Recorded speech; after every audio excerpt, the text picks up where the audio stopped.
Episode 166 of the TV Dudes podcast, recorded January 11th, 2018. Network TV.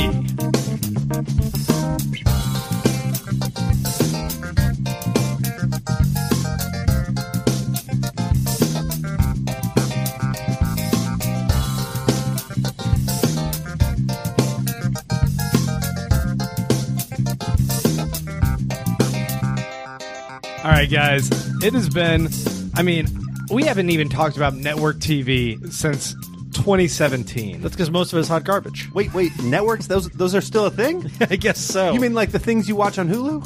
Yeah. Apparently, they're still making television out there just on Who would have thought? this station called ABC and Fox and CBS. None of which we're talking about this week. It's strictly NBC and it is Fox. Okay, No, we're doing Fox NBC and Fox. a little bit of Fox, a little bit of NBC, and Hulu for Runaways, just because I finished that season, Randy finished that season, and we came down on opposite sides We're gonna go head to head. We're gonna go head to head later. I haven't finished it. I'm going to decide whether or not to finish it based off of who draws more blood. I think you're going to have to make the decision on which of us is right. Not having based on the show, but on which of us makes better arguments. Oh, man. Don't make your decision on who bleeds more. I may rethink Star Wars, so you can do it again. I just happen to have really thin blood, okay? Don't hold this against my argument. All right. We are the TV Dudes. I'm Grant. I'm Randy. And I'm Kyle. I guess let's just jump into it. Kyle, well, hold up. Kyle, we haven't seen you in like a month and a half. Oh, my gosh. I've been living in the snow, living in an igloo. Actually, how do Eskimos build houses? How do they build those houses? They glue them together. I'm shaking my head in disappointment. Where were you that passes for humor, Kyle? I was in the Midwest. Okay, that makes sense. That tracks. Fair. Yeah, fair. I spent a couple weeks in Wisconsin. I did a week in Portland with my now fiance's family, my future in-laws. Yeah, congrats on that, by the way. Thanks. And when you were in Portland, were there any gas fires? Because I understand there's a new self-pumping thing going on. And it's causing a lot of consternation. Oh my gosh! So we were right on the tail end of that. Self-pumping? Whoa, dude. So here's the weird thing about Portland is it's all you can't pump your own. Well, until recently, you can't pump your own gas. Yeah. Yeah. I was making a masturbation joke. No. I did shoot guns for the first time, and we got that stuff that when you shoot it explodes, like Dynamite. It actually has mites at the end of it. But you just pour a little powder in a can and you hit it with an assault rifle. Pop, pop, pop. Dang. Yeah. That sounds pretty rad. Hey, folks, before we get into the show, we wanted to remind you guys, if you want to help us out, please go to iTunes, give us a 5-star rating, write a little review. That helps us out a lot. You can also go to patreon.com/tvdudes. There you can make a per-episode pledge. Give us $1 or $2 an episode if you like what you're hearing. In exchange, we do weekly little chats, little podcasts that are bonus exclusives just for you, people that are patrons. So sometimes they're super fun. Sometimes, like this week, it's Randy yelling about Donald Trump for 20 minutes. Bonus stuff. that could be fun. Oh, it's going to be fun. Stuff that we wouldn't subject you to for free, but if you pay us, we will subject you to it. We also want to say that we are proud members of the Permanent Record Network. Permanent Record. And hey, we're recording out of our Permanent Record Studio. Permanent Record Studio. Which is on South Congress. If you guys happen to be in Austin and you are looking to record a podcast, hit us up. Or a vidcast. We have a sweet-ass video studio, too. We do. We actually have some people over across the hall, Austin Live and Local. They're doing a live show right now. I love our studio. I mean, we used to record at my house, which was super convenient for me. Yeah. But it's totally worth the drive because this place is swanky. Yeah, it cut 30 minutes off my drive easy. It's benefiting all of us for the most part. Randy has to drive here, but otherwise. But great. I love the studio. It's so awesome. We also wanted to pimp a couple of the shows that are on our network. The Good Die Young is Les's project that is ongoing, and it's actually nearing the end. I think he's on episode 8. Yeah, I was catching up on that today. His Jordan Rosenberg interview is fantastic. It's so good. Nice. He's going through the first season and only season of the show The Middleman, And you guys can watch the show. I think you can get it on iTunes, and then you can listen episode by episode as he does recaps and talks to the cast and crew. Really cool show. Is thegooddieyoungtv.com. Go check that out. And also, we wanted to talk about our buddy Melissa Garamonti's show, FemTV. It's femtvpodcast.com. And her podcast, FemTV, is a series where she interviews different women working in the television industry. She goes like in depth with like in a bunch of different fields. It's really nice. She's a great interviewer. She gets a lot of good guests, and we love Melissa. Yeah. Nice. She lives up in Canada, and I hear it's really cold up there right now. Can't be colder than Texas. Yeah. Just a pinch. She coming down for South by? I hope so. That would be awesome. I imagine we'll see her here for ATX TV Fest. Yep. If not sooner. And I think I'm going to be here this year for it. Finally. Yeah. Sweet. All right, guys, let's jump over to our listener questions once a week. If you guys like us on Facebook.com/TV Dudes, you can ask us questions about anything. And our first question comes from our landlord, Mr. Mike Moody, head of Permanent Record Podcast Network. He Permanent says, Record. Sorry, we're not doing that. He says, okay, real question, guys. Are you guys looking forward to Black Lightning premiering on the CW later this month? I know nothing of the comic book character, but the latest CW teaser makes the show look great. I know a few of you are comic guys, so what do I need to know? Or what comic storylines do you recommend I read before I dive into the show? Thanks. All right, I'll have the comic stuff, but first, what do you guys think? You looking forward to Black Lightning? We talking 13 episodes or 22? That's probably 22. Yeah, I'm not looking forward to this. I put this with all the other CW shows right now. It's not really my bag. I think I'd be happy if people liked it, but I'm kind of in the camp with Grant. Like, I don't watch a ton of the CW superhero shows. Yeah, I think Les and I are the ones who are kind of looking forward to it a little bit, and Les more than me, I think, because I'm behind on everything over at the CW too. But I'm curious to see what they do with him. Black Lightning in comics, to answer Mike's question on that, is he's a longtime character, but he hasn't a lot of like great runs. Like nobody's done a Frank Miller Daredevil run with Black Lightning. His original creator Tony Isabella has done some good stuff. Some other people have done some interesting stuff that Tony Isabella hated. I was going to ask, does he have his own line, Black Lightning? He has a comic right now that's a miniseries. Is that because it's because of the show coming in, Yeah. And they're putting a lot of stuff out in trade. He was in the Outsiders for a long time with Batman as part of his super team. He was Lex Luthor's Secretary of Education because he's a social worker. So he's got a weird history of popping up in the DC universe, but he's always been like the guest star or the also ran. So taking him and making him sort of a lead character, I think they're taking some interesting stuff where they're introducing stuff that Jeb Winnick did with his daughters. Like that was not original stuff, and making him an older superhero coming back out of retirement, making him a school teacher instead of a social worker, or he's been a school teacher in the past, but giving him a sort of a more of a long-term educational, role.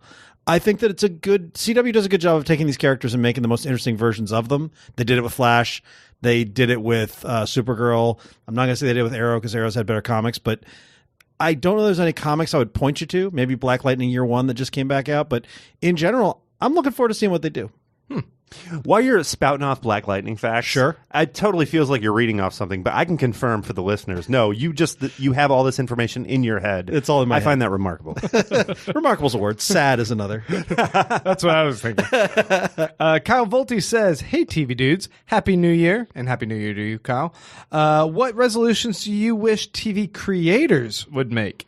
Also, how in love are you with Ted Danson in The Good Place? Very in love. Like, marry him love, yeah. Mary Steenburgen love, although I guess that's not a thing anymore, is it? Yeah. Too soon. TV creators, hey, Kurt Sutter, I would have you make the resolution that you put story substance over just machismo garbage.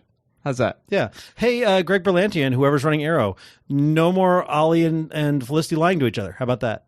Oh, okay, that's just a very specific plot. None of that, because Kurt Sutter's coming back with the Mayans MC show, yeah. And you're gonna have to watch every episode. Oh, you are. Hey, every network.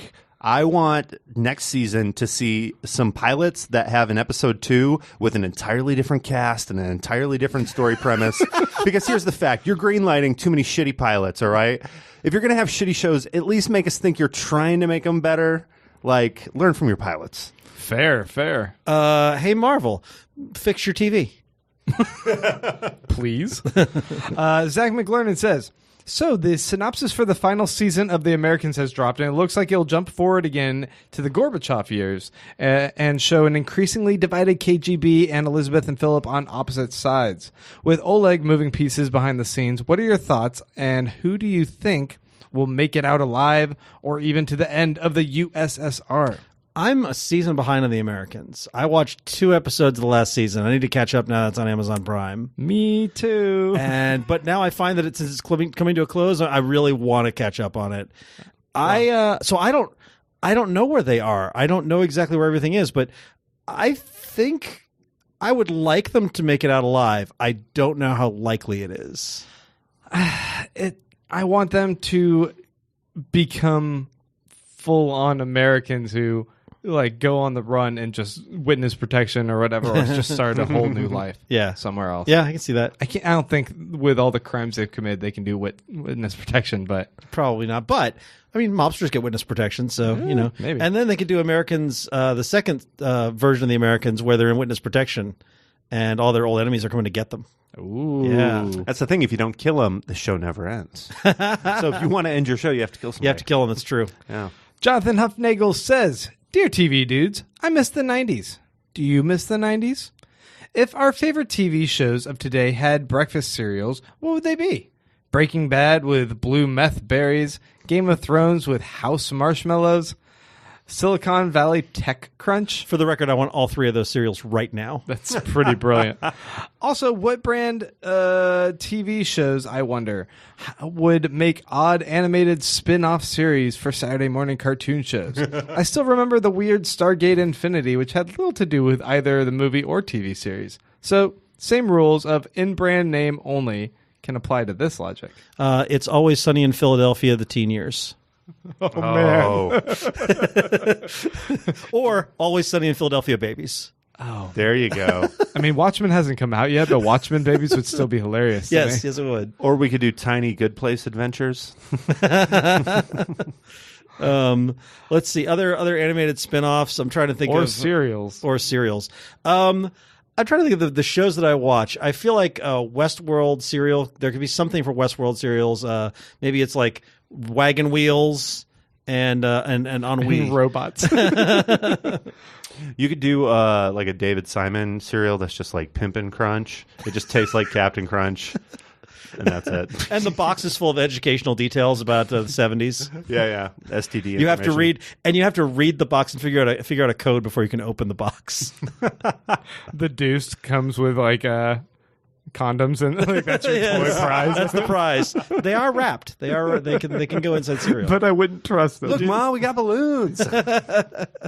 All right, last question comes to us from Nick Ties, who says, Hey dudes, the Psych movie turned out kind of disappointing. Do you guys know of any TV movies that actually paid off in a satisfying way? First off, they should have known the Psych movie was going to be disappointed because aren't they psychic? Yeah. Second of all, TV movies that paid off. Man, I don't know. Oh, I think there's well, does Serenity count?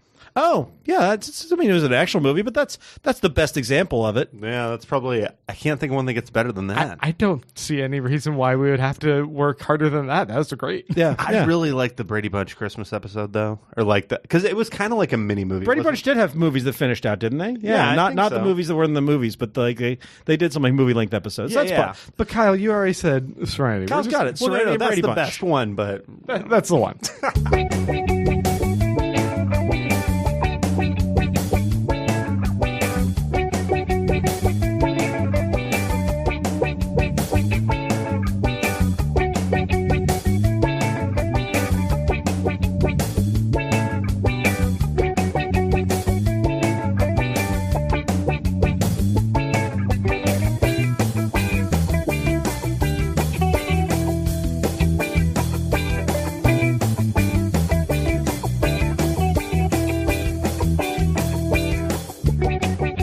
So there's some big news this week, guys. Notably, Brian Fuller, who left American Gods and left Star Trek Discovery and is kind of always moving on to other stuff, has announced that he's going to team up with Anne Rice for a Vampire Chronicles TV show. Ugh. Am I the only one who doesn't care about Anne Rice and the Victorian era romanticized vampire thing? You are not the only one, because I heard this and I was like, ugh. Like, Brian Fuller, you're better than this. But why are you doing adaptations of other people's stuff? Do your own original stuff again. Here's the thing. Apparently he's wanted to do this since he was a teenager, so he's like a fan of the books. Ugh. So that's what got him in. And I'm sure he'll make it good. It's still Brian Fuller. Like, whatever it is, I'll watch it. But yeah, I had the same exact reaction, which was, God, why? He left American Gods. Give he me left Pushing Discovery Daisies again. Yeah, Boom. give me the Pushing Daisies. Like, this is the last thing I want him doing. Yeah. But it's still Brian Fuller. I'm still going to watch it. Okay, fair. All right. USS Callister star Jimmy Simpson would love a Black Mirror spinoff. Which is funny because his character died, I think, in the episode. Well, technically they all died. This is a professional show. Mute your laptop, sir. I think the blame belongs to whoever leaked me all these Screen Rant stories. Hey, as long as I made a joke about your audio going off, I don't have to edit it. So, So yeah, they all died in that, right? Or did he? No, he. That's right. He sacrifices himself. yeah, Spoilers. but maybe he could be like the talking ship or something. He could just Sure. do voiceover. Sure. Anyway, when I watched that, I totally want a spinoff. So What I'd be would down. you? There was all this talk about the spinoff. What would you do in a spinoff? Would it all be like the USS Callister having adventures, like Orville Yeah, style? It would be kind of like Orville or Star Trek, except Better. no, except that they're also operating within the system where there are online trolls who can interact with them. You want Aaron Paul as a regular? Like, I think there would be like these game, like computer generated kind of enemies that they occasionally have to face off against, and they still explore new worlds, figure out how to fuel their ship, whatever, eat, Right. and all that. But yeah, they also have this added threat of real humans who don't think they're real. Yeah, I'm not super psyched for this. I'm definitely more excited than I am for another Vampire Chronicles story, but I'm curious if they do it. I'll watch it. This is simply Jimmy Simpson saying, sure, that'd be fun. The funny thing is, he has a regular gig. He's kind of a big deal over on Westworld. Is he still around? But Isn't yeah, do you think they'll bring him back for next that's season? right. They might not. Westworld spoilers, guys. That's right. They might not. Yeah. So he needs a regular gig. He didn't die, but that's a spoiler. That guy's hurting for a He job. can't be a McPoyle anymore. Always Sunny's delayed. I'm pretty sure Breakout Kings doesn't exist anymore. God, I forgot about Breakout King. Jimmy Simpson, no. I didn't forget. Snowpiercer has been ordered as a TV show by TNT. Mm-hmm. This is interesting because I really liked that movie. It was a fun movie. It's a series of graphic novels, so there's definitely more story there. Our buddy Rubio Yeah. hated that movie. I know a few people who hated them, including Rubio, but yeah, I know some friends who hated it. I don't understand hate. I understand if it wasn't your thing, but I don't know why it would be so anger-inducing. I loved it. What I think is interesting is that Scott Derrickson, Yeah. who directed Doctor Strange, is going to be filming the pilot for this. Yep. And that got me wondering, like, I wonder if he's going to be working with our buddy, his longtime collab friend, Cargill, who might be writing on there. Interesting. In which case, I'm going to be sending some spec scripts over to Cargill to get me a writing gig on a TV show. Anyway, pipe dream. Yeah. My office spec strip. All right. you work this in? I've got two Hulu stories. Okay. One is that Hulu has ordered a horror anthology series from Blumhouse TV. Blumhouse are the guys who do a lot of horror movies. Hey, Scott Derrickson works with them, too. Yeah. They did Get Out. They did Split. They've done numerous other movies that are not listed in this article I'm looking at. Sinister. Did they do the ABC's of Death? Do you guys remember? It's possible. That little horror miniseries anthology thing that was badass? I don't know. I don't know. ABC's of Death. This Look it is- up, listeners. This is set to debut its first episode in October, which makes sense. Yeah. Of course, it's going to be competing with, CBS's Twilight Zone, probably. But we get a little horror renaissance going on TV again. I mean, I'm not big into horror, though. Oh, I American like Horror Story. I like anthologies, though. I like. Are you anthology watching American series. Horror Story? No, That's both. That's horror and anthology. that's not the kind of anthology I'm talking about, though. I like the anthology show that's like every episode is a different story. You know, like short story format. Good horror TV show, The Walking Dead. That's no. Nope. I'm still in there, guys. I'm still watching. That's our man on the inside, still fighting the zombies. You want to know what Negan's doing? I know. Drop it. But I'm excited by this. I also like to see Hulu buffing up their content because they're getting some good stuff. Yeah. Speaking of which, they got season 2 of 2 great series. I'm getting early. Future Man, which we all loved, got a season 2. Awesome. Which I'm curious what that means because are they going to do a completely new story? Is it still going to be like? Is it going to be Josh and all those guys? I don't know. I mean, where it ended, like those two are still in the past with him. And they have that technology. So. Yeah, that's true. And then also Runaways is getting a season 2. Now they finally run away. I'm not opposed to this. I think there's some we're gonna discuss Runaways. We're gonna discuss Runaways. We're gonna talk about how great it is. Obviously, I'm coming down on the negative side here. And finally, I was going to close with that as a lead-in to our story, to our discussion, to the Grant. Grant goes head to head with Randy on Runaways, but Grant informed me, no, there's an important story. One more you have to that include. I had to include. Screen Rant says Marvel's Inhumans hasn't been officially canceled. Parentheses yet. And I would like to remind you, the listening audience, that Randy made a certain promise 2 episodes ago, or maybe it was last episode. I think it was last episode. I don't really remember this promise. I was pretty drunk. We recorded it. If Inhumans does not get canceled, you will watch and review every single episode. That sounds like the kind of thing I might have said. Yeah. So it sounds familiar. I'm hoping it doesn't actually get canceled. I am hoping so very much that it gets canceled. I mean, previously I just didn't care one way or the other. Now I'm actively hoping for its death. A promise is a promise, right? I understand.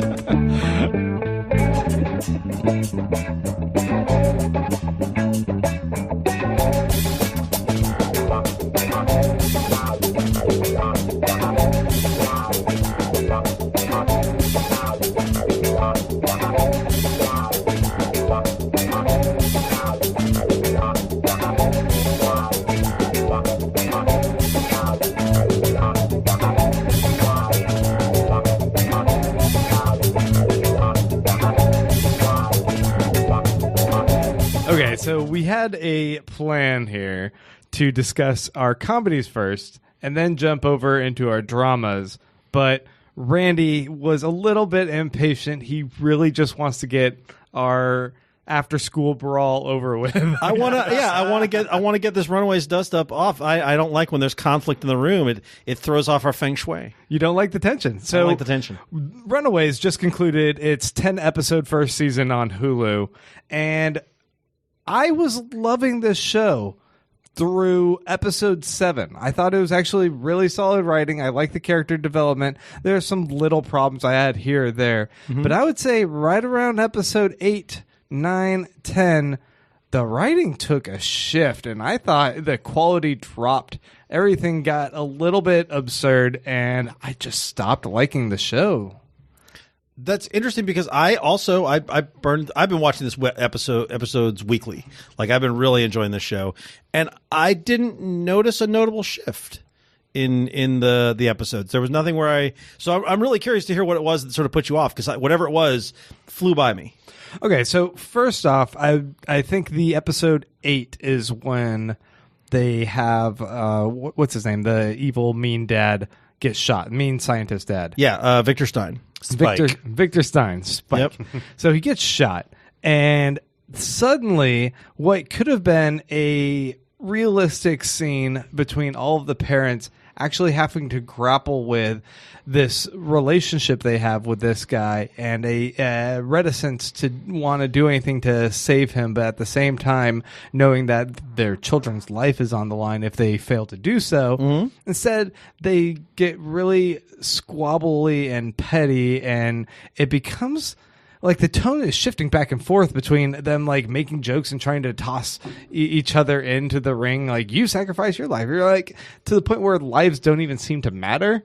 And it's just like, oh, I'm not the one who I don't want to have to be the one who eats the gross food we found underneath the dumpster or something. Like, it wasn't even like a matter of life and death. It just seemed tonally off, the whole thing. That's interesting. I think part of what changed that view for me is that we were already off script for me. Like the when Victor Stein gets shot, that was a big thing because that does not happen in the comics.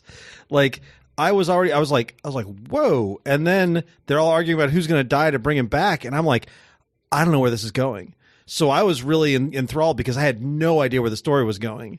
I don't disagree with you that you're right, that the squabbling became a little silly and that scene could have been done better, but it wasn't a huge turn for me. Like it didn't completely turn me off the show.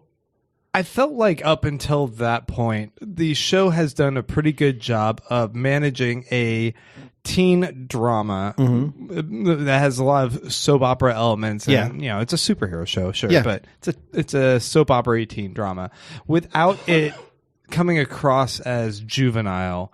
And once it kind of hit that scene, everything started to skew to sloppy writing and shortcuts for a lot of characters. The time that certain scenes were taking. Here's another issue I have. Okay. Gertz suddenly has the most profound relationship with her dinosaur over. How much time do you think really passed between them? That's fair. Was that like 2 days, 3 days Yeah. or something? And she's like, I can't say goodbye to this dinosaur who I'm just now giving a name to. I'm like, don't act like this was some earned relationship to us, the audience. It most certainly has not been. This is interesting. Again, I think it comes down to the comics. I am hugely invested in Gert and Old Lace because I know what that relationship is from the comics. Why did they take the Gertz character, who I've really liked up until this point, and they relegate her to being hysterical about the having just had sex with Chase, and she needs to define what their relationship is after this?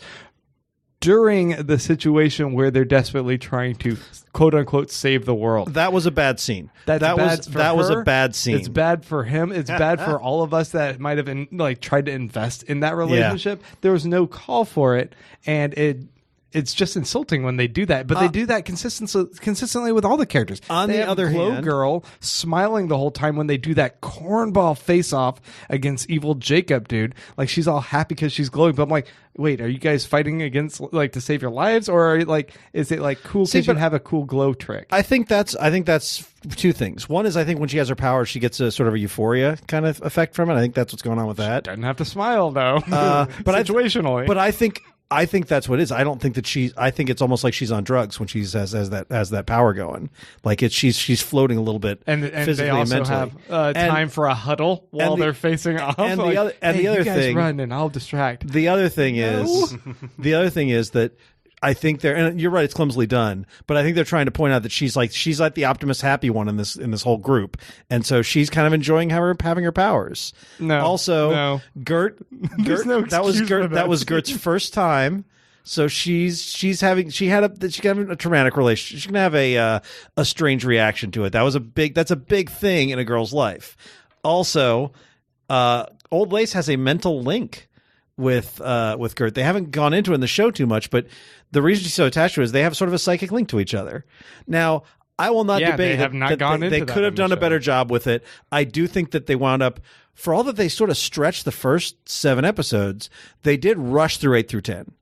Like we definitely rushed through some reveals. Like the big reveal of who killed Amy and why was so rushed. I had to watch it twice to really get it. Wait, who's Amy? Nico's sister. Oh. That's a big reveal. That's since episode 1, and they really kind of rushed through it, I thought. Yeah.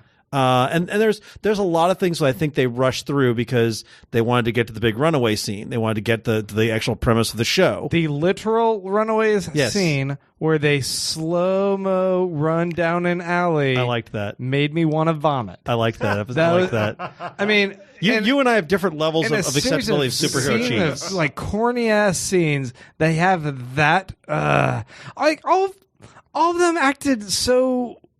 idiotic and consistently idiotic too, and I'm like, why are you as a group going and doing that and this. And, They're dumb teenagers, Grant. They're dumb teenagers. It's dumb writing, Randy. the writing suddenly seemed like heroes. So I'll to point me. this out that Quentin Peoples wrote the final episode. He also wrote episode 7.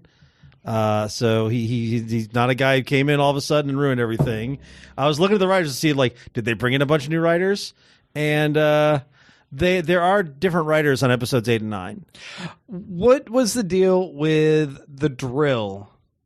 Being on a school ground that they were funding a project to build. The school ground was clearly covered. Now, this, by the way, is TV stuff. It is not in the comics. Mm-hmm. So, as I understand it, basically they're trying to drill down into something for what's his name? Noah? Jacob. No, Jacob's not his name. Isn't it Jacob? That's Lost you're thinking of. Okay. Always. I've been Always calling thinking him Lost. Jacob. I don't know. It's not Jacob.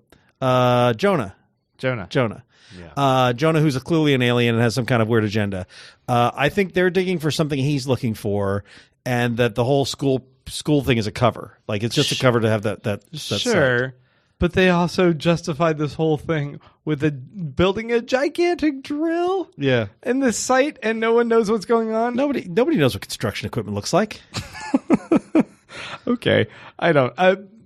There's just so much that seemed over the top. I don't know. None of this seemed particularly out of place with what they've done previously. I didn't think there was a huge change in the tone of the Runaways. Okay. Well, I don't know. I'm going to be interested to see what they do with the second season, but it just got really bad. See, I really enjoyed them all coming, cheesy though it was, and it was. It went from Friday Night Lights to like a CW show. I would never thought this was Friday Night Lights. I thought this was always in that CW vein. Okay, fair. And so I think that when they all get together and show up against their parents, and Old Lace shows up and they all are showing off their powers the first time, it's a cheesy face-off moment. But I was very happy to see that, because that was all the promise of the comic being realized. So I was pretty happy with that. Handled poorly, directed poorly. I blame the director and I blame the writers. All right, you men have fought for my viewing eyes. Yes, Would you like to know who has prevailed? Yes, who is the victor? I'm definitely going to watch this show. Hearing you dislike it, Grant, makes me want to watch this show more. I wasn't trying to dissuade you from watching it. I just really liked what they built up in the first 7 episodes, 6 or 7, and then it just seemed to take this downturn and became kind of a show that's like embarrassing to watch for me. When I'm like, ugh, why do you have the characters doing that? Oh, why'd you write in that scene? This wholly feels unnecessary and corny, and I can't abide corniness. Cheesy face-off moment. I'm down. Okay, well, let's jump over to some more intentional comedies. X-Files. First off, The Mick over on Fox is back for its second half of its second season. And Randy, you selected this show in particular for this episode because we haven't talked about it in a while. We haven't talked about much of season 2. Yeah. We talked a little bit when it first came out, and I saw it was coming back, and I wanted to check in on it. And so I had to catch up. I had seen like 2 or 3 episodes. And so I went and burned through, I guess it's like 10? Mm-hmm. Yeah, I went and burned through episode 11. 10 and then watched episode 11. And how much did you guys watch of this? Anything? I watched a little bit of the beginning. I now realize that Jimmy's been kicked out or left or something happened to Jimmy. I saw, was it Kelly from 90210? Yes. Okay. Yeah. The actress playing herself. So basically, season 1 ended with them setting fire to the little kid who's their Dewey, basically. Yeah. Set fire to their house. Yeah. Ben. Yes. And so they start from the hotel. And then I had lost track of it, but apparently around episode 3 or 4, they basically wind up going to their grandparents' house and moving in with the colonel or whatever. That's who that old dude is. Yeah. And so now they have a house again. And so they sort of found a way to reboot that. But they also stopped into the prison to visit with their parents. Oh. And, oh man, the prison had some dark stuff. So Ben immediately, of course, gets loose by himself in the prison and wanders in and winds up playing dice and getting a tattoo with a bunch of cellmates.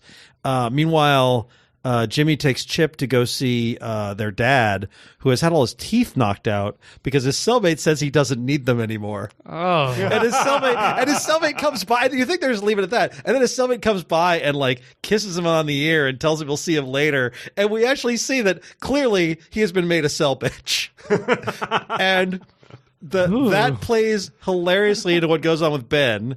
There's just a really funny bit with that, and then Sabrina and Mickey go out and talk to their mom, and that winds up with a big old brawl.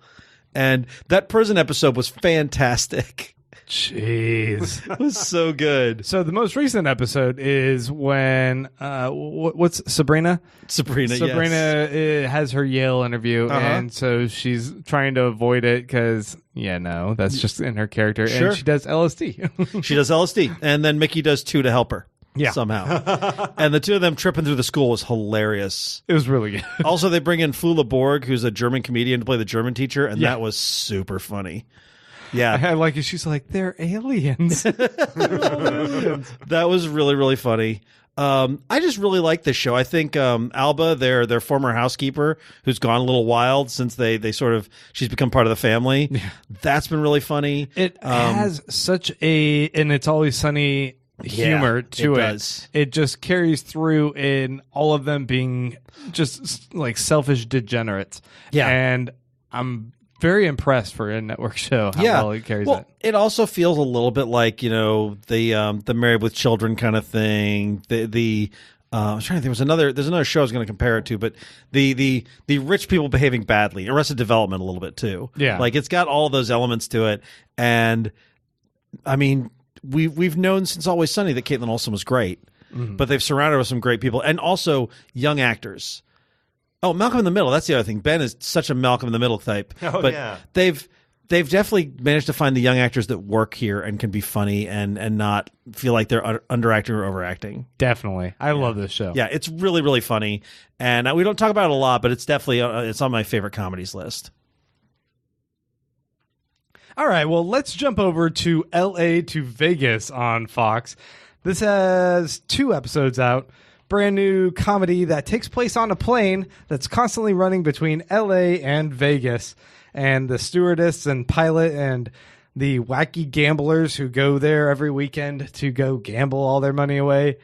And they're all degenerates. And is this funny? How the fuck did this get greenlit? How did anyone go into an office and say, we're going to do a show that every week it's on a plane and it's about the stewardesses and the pilot and these wacky characters who fly, and it's all going to be on a one set on the plane. How the fuck did this get greenlit? I mean, I feel like you hate this a lot more than I do. I hated this show. I hated it kind of too. It was really bad, if you ask me. It was terrible. I did not necessarily find it all that funny, but I could see glimmers of where it's going in a better direction. I kind of like the guy who's playing the pilot. Dylan McDermott. Yeah. I like his character and how he's delivering lines, how he's embracing that absurd, like he's playing it over the top. He's playing a different. He is a bright light in the show in terms of like at least he's doing something. But I find him goofy and stupid. The Russian dude who's playing the gambler, Peter Stormare. What is he doing here? Peter Stormare. You don't need this. You don't need it. You don't do this. Why are you doing this? But it's Peter Stormare, so like anytime he's on, I'm like, okay. Aren't they making a Bad Boys 3? You got that. Yeah. Yeah, I don't know. I think I fell in the camp of like, this isn't starting out that great, but it's not so terrible that I can't see this becoming something good in a few episodes. I mean, it should have been great right off the bat. Should it have? I mean, if they wanted to launch a show, they should have had a show that was solid. Let me ask you this. Do you like soap operas? No. Bold and the Beautiful? Not that much. You know this main actress we have here? That's where she comes from. Oh. Character on the Bold and the Beautiful. Yeah. And I feel like her performance, for starters, the show begins and, the focus is on her for like the first, handful of beats on the show. Yeah. So I go to the IMDb and I'm like trying to find her, and she's not even top billed on the IMDb page. Yep. But yeah, once you get down to it, like, I feel like she's given stuff that could be funny if it was put in somebody else's hands, but she's just kind of one note. I didn't necessarily have a problem with her. I think that the writing is weird because it wants her to be reckless and out of control and just irrational, but it also is leaning on her to be the voice of reason, and that's like an unfair character that they're trying to develop there. I'm like, who are you trying to have us believe she was in the very beginning when she's just like drunk and forgetting everything and coming out of that cab and like rushing and cutting in front of people, but then she's the person everyone turns to solve all of their problems. Yeah. I don't know. I'm like, okay. I think there maybe there's a version of this would work where everybody's these are the lovable losers who can't get off this route, and every episode is about different people going from LA to Vegas, and it's like you bring in guest stars Love Boat style, and it's That's what they're doing. Let some comedy actors. No, they're not. It's Peter Stormare and the stripper every week. And do you watch the second episode? I too? watched the first 20. I watched the first like 15 minutes. But I think they intend to bring in other people. Do they? Because too. it still feels like I just feel weird that they have all these continuing like. I don't give a shit about the relationship between her and the British guy who's flying. I just don't like that actor. The British dude that they keep trying to convince me he has anything about him that's remotely attractive. That could be your villain. That Like, actor make him the bad guy. That actor could be John Hamm, and it wouldn't be any more interesting. No, it would be John Hamm. John Hamm's hilarious. He could not save this role. I don't understand how this show got made. I don't get it. I understand that comedies can take place, like Cheers takes place in a bar for 9 seasons. I understand how a one-set thing can work, but on the flight from LA to Vegas, man, I don't see anyone who could have made this funny who isn't Mike Schur. Yeah, well, I'm kind of in the I don't want to watch another episode. I'll say that. But I could see a glimmer of hope in this. Oh, I was angry that they wasted perfectly good people on this show. We've watched so many other comedies that are like just so god awful that I get angry. I know. Like this was not even in that camp. It's just that's kind of disappointing, and it could have been better. It was better than most of what TBS has put out. Whoa. It kind of felt like that, though. Let's move over to arguably the best comedy on TV. Definitely the best comedy on TV right now. I will fight you if you have another option. This is the best comedy on TV. The Good Place over on NBC is back for the second part of its second season as well. So good. Ow, ow. And this episode has the like everything's kind of fallen apart again. Like I'm amazed that they're already jumping to the point where they're shutting down the entire system. They destroyed the Good Place because Ted Danson's boss decided that he's done such a great job. He's going to promote him and he's going to tear everything down. And how they set this up with a system that has Ted Danson leaving clues for them so that they, if they recognize this, then he's going to help save them. This show is amazing. These showrunners, they have zero chill. Like they're not saving anything. They just kind of go like, you could have gone a long time with Michael pretending, to work with them and learning the ethics and all that. Instead, they spent a couple episodes on that.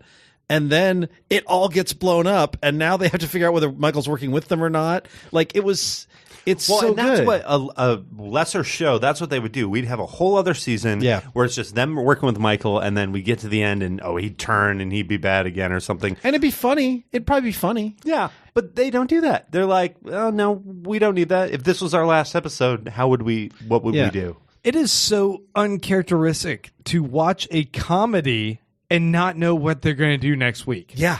Like with comedies rely on a structure of familiarity and reliability, right? Mm-hmm. It's like you have your situational comedy located in this place, and it's going to be like that at week to week. And you have this cast of characters. We have this cast of characters. Yeah. Sure.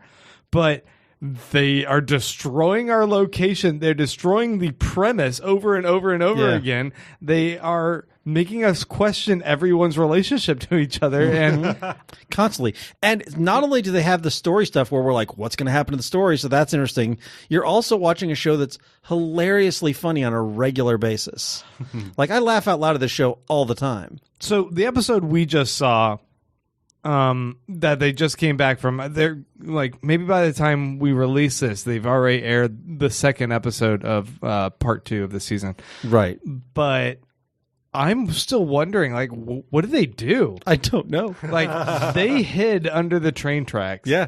And they are stuck in the quote-unquote good place because everyone ran to the medium place to try and find them. Yep. So what? They can't just hide out there. Nope. There's got to be a plan.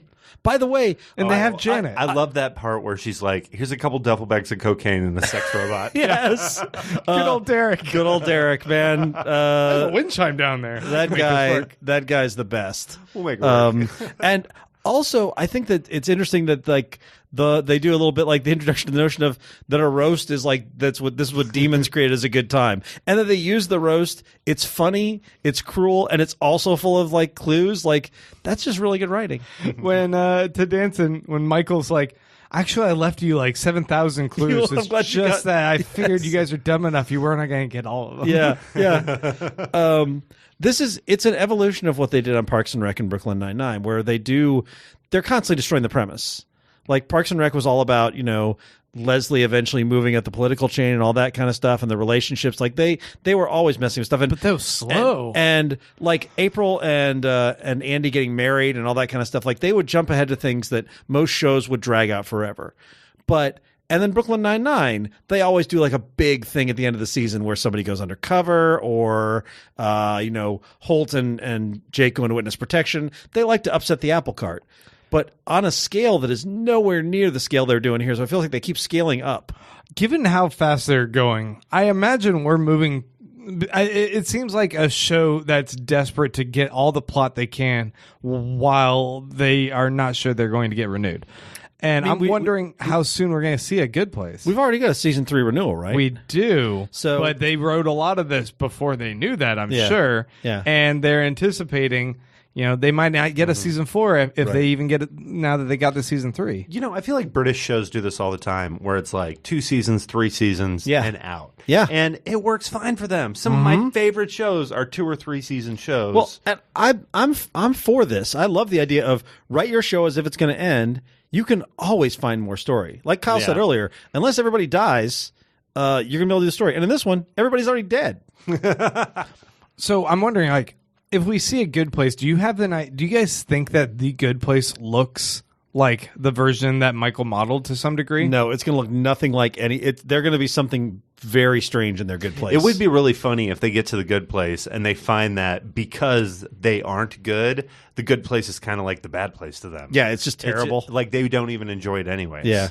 That would make sense. Yeah. But, like, I was wondering, like, would Michael and the other demons just model their version of the good place off of what the good place is, but like with twists and tricks and yogurt shops and I feel like it's chowder gonna. I feel like it's gonna be something else weirder. It's gonna be like the traditional heaven, but kind of boring, or I don't know what they'll do with it. But I think they'll do something completely different with it. Oh, they could. They could just legitimately sneak into heaven, and then they're all like hiding out in the good place, just like Shellstrop, whatever her name is. Yeah. She thought she was sneaking in. She was the one who was hiding out. Now all of them are hiding out up there for real. Yeah. Okay, that's pretty good. I don't know. I love this show. Me too. It's amazing. Yep. All right, let's jump over to X-Files, because this has returned for its 11th season. Also a pretty good comedy, as it turns out.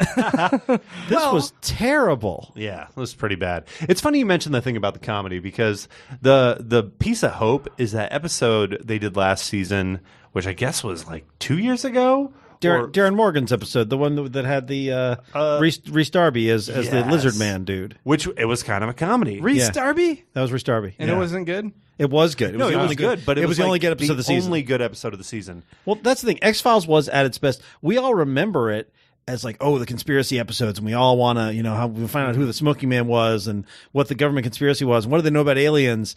And looking back, that stuff was pretty garbagey. Like it didn't make a lot of sense, and it doesn't hold together well. What holds together are the single episodes that are either creepy, scary, the or freak of the funny week type stuff. And so I was hoping that they might come back and do more of that. Instead, Chris Carter, with who knows how much more years of pot smoking surfer brain, has just doubled down on the weirdness and the not following through on stories. He didn't learn his lesson from looking at all the serialized TV we have right now, and instead is just making these crazy stories where Scully has to act like an idiot to not believe in the supernatural, and it's all focused on like Mulder and Scully's kid, and it's still the same conflicts. Like, can we trust Skinner?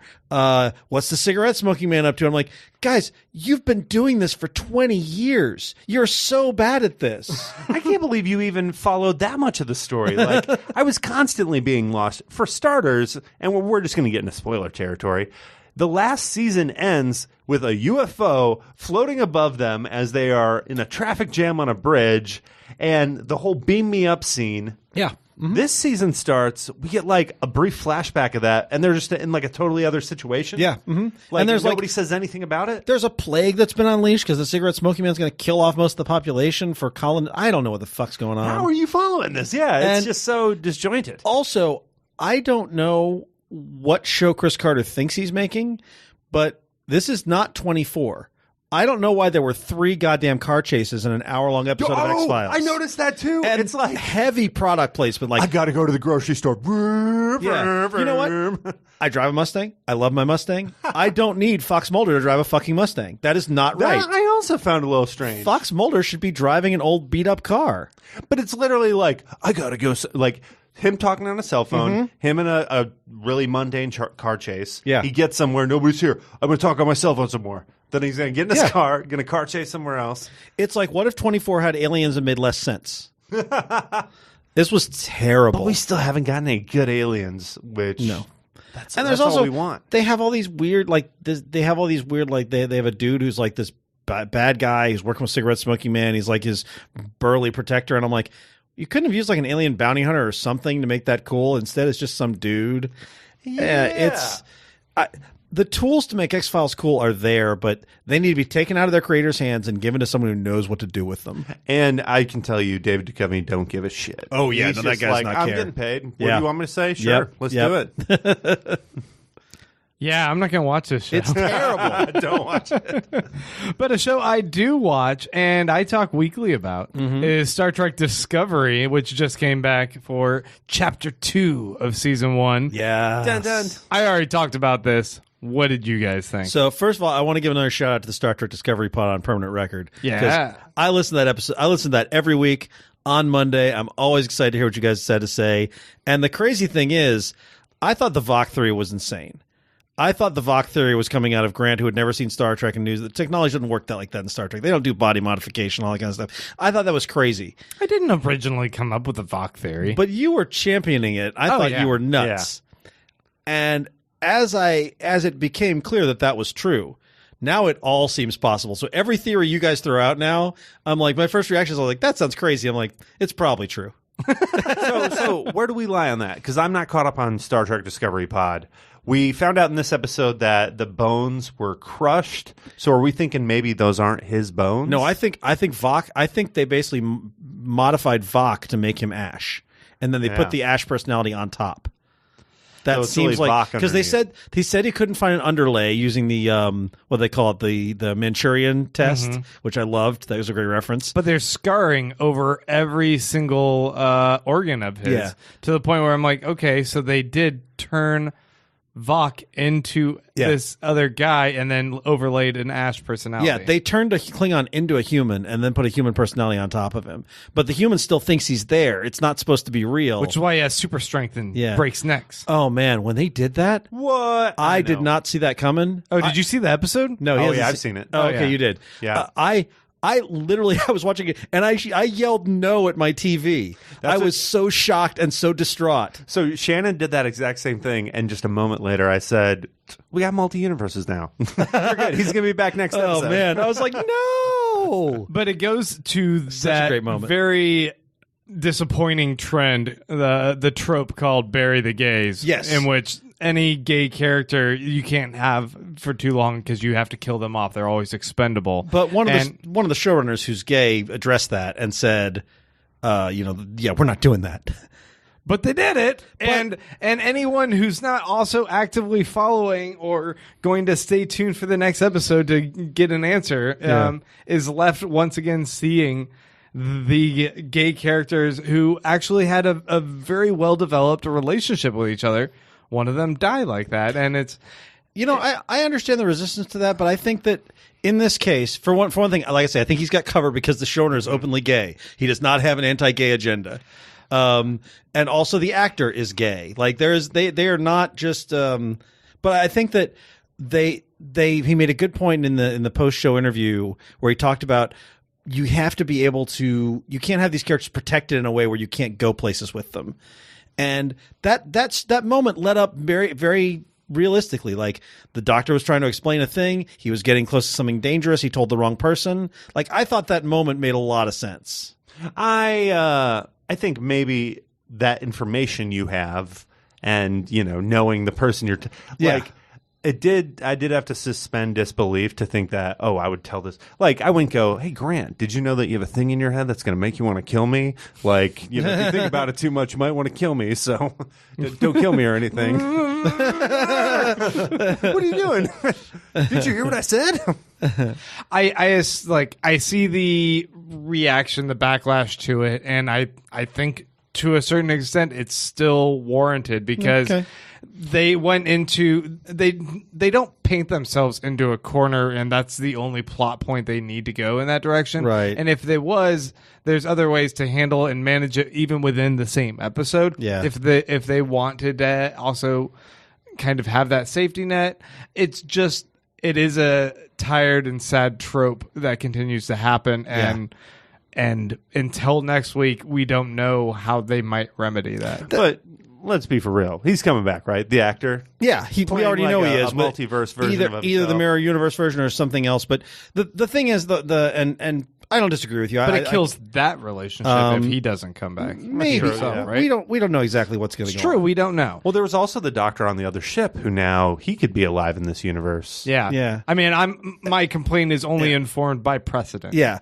But the thing for me, and the thing that makes it where it didn't give a problem, where I wasn't thinking about it at any rate, was that I was so in that moment. Like I remember that moment. Like it got me. And for a show to grab me in that way, I'll forgive a lot. And so I was willing to forgive that scene because it did get that visceral reaction out of me that I did not see it coming at all, and that's always a kind of a cool thing. Also, can we talk about how awesome their mirror universe is? It's not sustainable, though, right? It's not supposed to be sustainable. My understanding. You guys are talking crazy theories that they're going to stay in there and jump around universes, and it could be true because crazy things happen. First off, let me just say I agree. The mirror universe is awesome, but in a show, for me, in a show that seems so bound by its scientific principles, it wants things to kind of happen in a practical manner.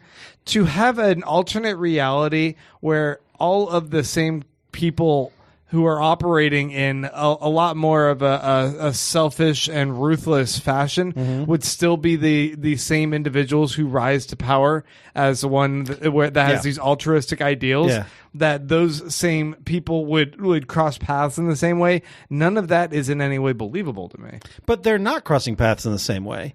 In a world where there's evil and that is prized to be that ruthless, even their parents wouldn't be the same people that would breed with each other. Those all the relationships would come into question in this other universe, right? I feel like you would have infinite variations. Yes, that's and it. The point that they made is that this discovery switched places with the discovery here. So in those infinite variations, to find one where there would be another discovery, I think that already is the basis for like a lot of coincidence to happen. Yeah, that's multiverse theories. That every possibility exists in the multiverse, and so they found the one that happens to have this closeness. This is the closest evil mirrorverse. Yeah, exactly. And maybe there's a version of this universe where those people didn't meet. And I don't know. I'm good with that. Also, I mean, that you don't really want to do a story where it's like here's the Discovery, but there's 20 different evil characters we have to introduce you to in our 1 hour episode. You know, there's some writing convenience that has to go into it. It's just weird to me in a show that just seems so particular about that being their badge of pride, right? Like we love the scientific pursuit and the aspects that we want this to be, at least in some way, within the realm of your proper suspension of disbelief. This is a show that introduced a drive run on space mushrooms powered by a space water bear. They're not super into the scientific realism. They're just I don't know. I thought they had a better explanation for that than this Mirrorverse. They're just more realistic than previous Star Trek. Yeah, but they're borrowing off after an actual scientist, and they're just being a little bit flexible with some playful theories. I don't know. I don't know. You're right. I feel like at this point the buy-in is not that hard. Quick question. Did I catch an Easter egg or did I miss an Easter egg? The ship they're looking for, is that the Defiant? The Defiant. Is that from another series? Yes, although it is not the one from the DS9, which was called the Defiant, which is a combat class vessel. This harkens back to the original Star Trek, I understand. And they talked about this on the Discovery Pod. I think you guys mentioned this. Yeah, although some people, a lot of listeners dinged us for this because I guess even so, either they didn't listen to all of what we had to say on it, because I think we did say something about the DS9, but the original series talks about it in a couple episodes. Mike or Clyde misidentified it as the Defiant from DS9 but then we somehow. But then you guys talked about this is a Constitution class. This is the same as the Enterprise. It's just called the Defiant. But that seems to have been something. It might have been in DS9 at some point. I don't know. I didn't watch it that much. But there's also apparently an episode of Enterprise that's where it is. Yeah. That mentions this as well. Enterprise. But there's two episodes, Mirror, and I don't remember what the other one's called, in season 2 and season 3 of the original series. Yeah. That both kind of address the Defiant. Yeah. And it's Captain who disappear at some point. I think that's all a nod back to that. The original series seems more likely, but since the Defiant was such a big defining thing in DS9, you can understand where people would jump to is that an Easter egg for that. That would be so cool if our Discovery crew makes their way back to their universe without switching places with Discovery. Yeah, evil Discovery. There's no way we're not going to see the Discovery. We've got to see both Discoveries, right? Nice. I mean, we have to. That'd be so great. And then you have what's her name? Captain Killy. Killy. Oh, that'd be so good. I loved Captain Killy. Yeah, she was excellent. I love. Hey guys, what the heck? What the hell? I can't wait till we meet the actual evil version of that character. Yeah, to see what she does with that, and just how she has to look at the other version, the Tilly version, and be like. Oh. Maybe it'll be like when Evil Willow met Willow, and Willow was like, "I think Evil Me is gay." I don't remember that in the movie Willow. It's in there. If you watch it carefully enough, you go and watch Evil Mad Mardigan. Yes. Also, the montage of changing the ship into a Terran Empire ship, I loved that. That was so good. Yeah, the little montage sequence. It was fun. Yeah, this was super fun. I really loved this. I love a good Mirror Universe episode, and I like what they're doing with it. And they did a good job of sort of making it a little darker, too. Like, it's got that goofiness of the dark universe, but it's also got the sort of seriousness from Discovery. So, yeah, I'm totally still on board and can't wait to see what they go next. Agreed. Yeah, I'm on board. Also, Kyle, you kind of look like Brian Fuller. What? Who helped start Star Trek Discovery. Yeah. I need to get that Brian Fuller hair, though. I got the facial hair. But he grew his hair out quite a bit. Now you have a lot of catch-up. And he just upgraded his glasses to even mega size. Hell yeah. So you need to do that now. Yep. Upsize your glasses, Kyle. He looks like a Jewish loan shark. Yes. You know, like Ocean's 11. Yeah. Elliot Gould. Yeah, that guy. Yeah. All right, guys. We're going to end on an Elliot Gould note here. Next week, we're going to be talking about actually a whole bunch of different shows from this week. Amazon next week is Amazon week next week. So go do your homework on Amazon, listeners. Go catch up and watch some of the shows that are dropping over there, including the Jean-Claude Van Johnson. Philip K. Dick's Electric Dreams, Marvelous Miss Maisel we're finally going to get to, and then we're probably also going to talk about David Letterman being on Netflix because that's kind of cool. Yeah. Ooh. So go do your homework, and Randy and Kyle, thank you guys so much. Oh, thank you so much, Grant. Kyle, welcome back to Austin. Oh, thank you, guys. And until next week, TV Dudes out.